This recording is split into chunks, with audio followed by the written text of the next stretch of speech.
दोस्तों Redmi 13 5G के mobile phone में प्रिंटिंग का सेटिंग क्या होता है, इसको मोबाइल में कैसे यूज किया जाता है।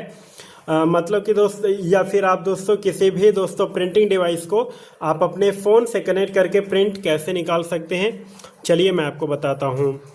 तो इसके लिए आपको अपने Redmi 5G मोबाइल की सेटिंग में जाना होगा। जाकर नीचे आइए, मोर कनेक्टिविटी ऑप्शन पर आपको क्लिक करना होगा। इसमें आपको प्रिंटिंग का ऑप्शन मिल जाता है, इस पर आप क्लिक करिए।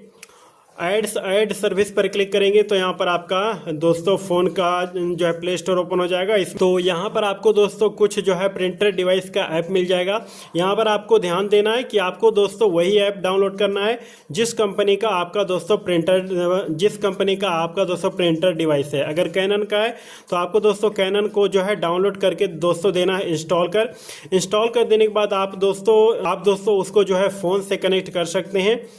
और ये दोस्तों सिस्टम प्रिंटिंग सर्विस, तो ये प्रिंटिंग सर्विस यूज करने का फीचर होता है। इसको आप ऑन दीजिएगा ऑन कर, तो जो भी आपका आसपास में दोस्तों प्रिंटर होगा तो उसको दोस्तों ये जो है सर्च कर लेगा, मतलब उसका डिवाइस नेम इसमें आ जाएगा।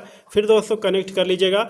उसके बाद आप अपने दोस्तों मोबाइल का प्रिंट दोस्तों अपने उस प्रिंटर डिवाइस से निकाल सकते हैं या फ़ोन के दोस्तों किसी भी पेज का प्रिंट आउट आप अपने प्रिंटर डिवाइस से कर सकते हैं। इस तरीके से आप दोस्तों प्रिंटर को जो है कनेक्ट कर सकते हैं और प्रिंटिंग सेटिंग को यूज कर सकते हैं अपने Redmi 5G में। वीडियो पसंद आया, वीडियो को लाइक करें, चैनल को सब्सक्राइब करें।